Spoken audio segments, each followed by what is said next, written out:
This is Rudowski of We Are Change.org here at the Great Hall of Cooper Union in New York City. I am joined by Clive Hamilton, who is a professor with expertise in geoengineering. Now, I just listened to Mr. Hamilton's talk, and it was really eye-opening. And I had the question. It's kind of a loaded question, but what does Raytheon, big oil companies, Bill Gates, the CIA, and the Jason Group have in common? Well, all of those groups are involved in thinking about and researching geoengineering one way or another. So Bill Gates, for example, is investing in a number of geoengineering companies and projects. He's backing scientists doing that kind of work. The security state is taking a close interest in it. They're carrying out inquiries. They're worried about it. They're interested in it. And then you have a whole bunch of right-wing think tanks as well. In the Beltway, who, although they've spent years denying climate science, are now saying, hey, geoengineering might be the way to go.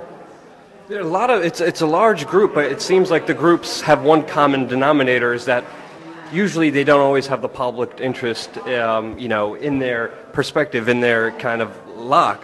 Why are they working on geoengineering?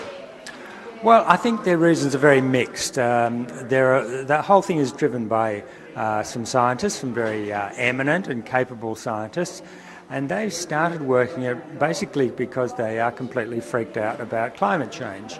They recognise that where things are getting really bad, that Plan A is failing, Plan A being cutting global greenhouse gas emissions, and so these scientists started to say, well, don't we need a Plan B? Once we get into really serious trouble, if there's a climatic emergency, we're going to cross some climatic threshold or tipping point beyond which there will be no return.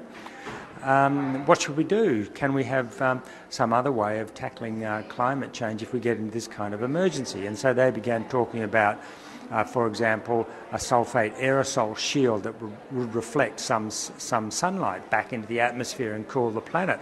It sounds like crazy science fiction, but in fact it's a very serious proposal getting a lot of work. And when the scientists started to do this, a lot of players started to be attracted to them. Bill Gates, for example, he's a kind of techno-fix man. He says, well, what we need is some magic technology to get us out of this difficulty. Some of the people in the Pentagon and associated organisations are taking interest because other countries might be doing it. China, for example, they want to be ahead of the game. The right-wing think tanks, this is a really interesting one.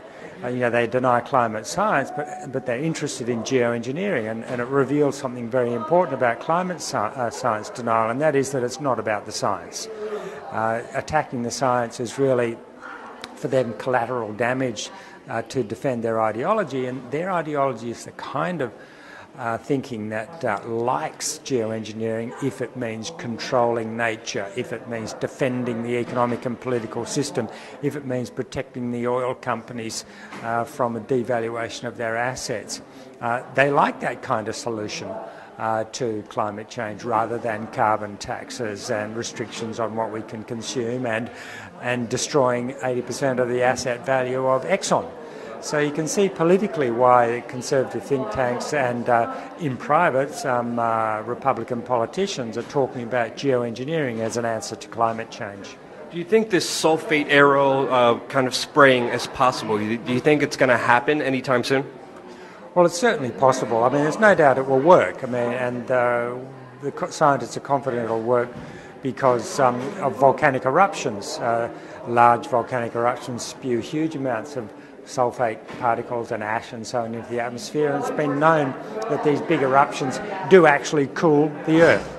The global climate is transformed because all of this stuff in the upper atmosphere reduces the amount of heat reaching the Earth from the sun for 2, 3, 4 years. So sulfate aerosol spraying would mimic the effects of large volcanic eruptions. It can definitely work.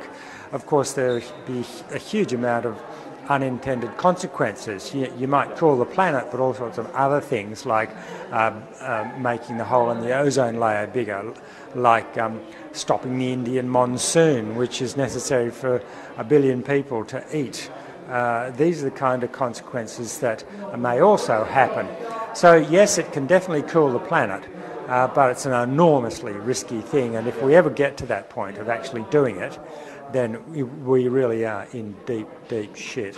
And the question is whether doing that will get us in deeper shit, particularly if one nation does it and other nations, maybe with nuclear weapons, disagree. So the consequences of it could be monumental, and yet we could find ourselves in 20 or 30 years' time crossing climatic tipping points, temperature soaring, dramatic changes in the world's weather, millions of people dying, and people will come along and say, look, this is catastrophic. The only way to stop it is by spraying sulfate aerosols into the atmosphere. It's a terrible dilemma, and that's why we get back to these scientists who originally put forward the idea and are researching it. They're not sort of crazy Dr. Strangeloves.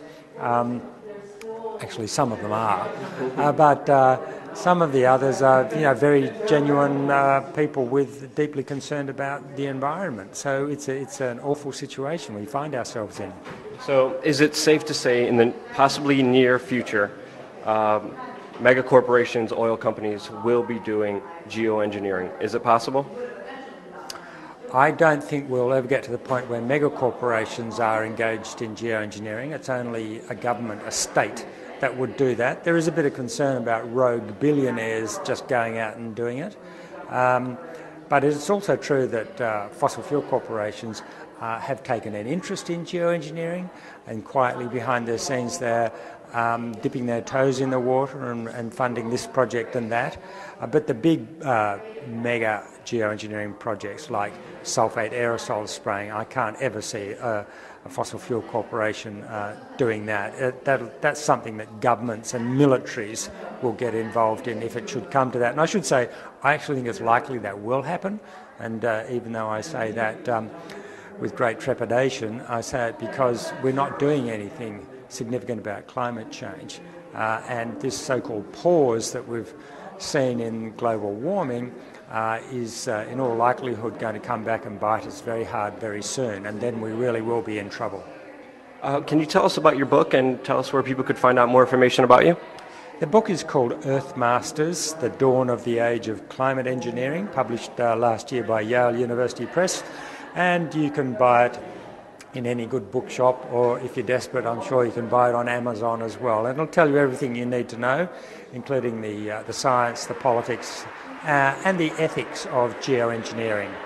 Thank you so much for your time. Really appreciate it. Hope you guys liked the video. Click like if you did. Click subscribe. There's more videos coming your way.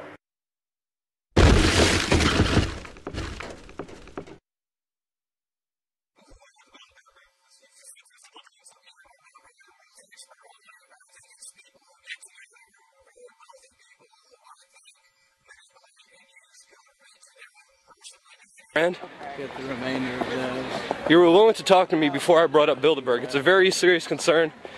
We just asked for a conversation and a dialogue. I'm sure you could explain yourself into our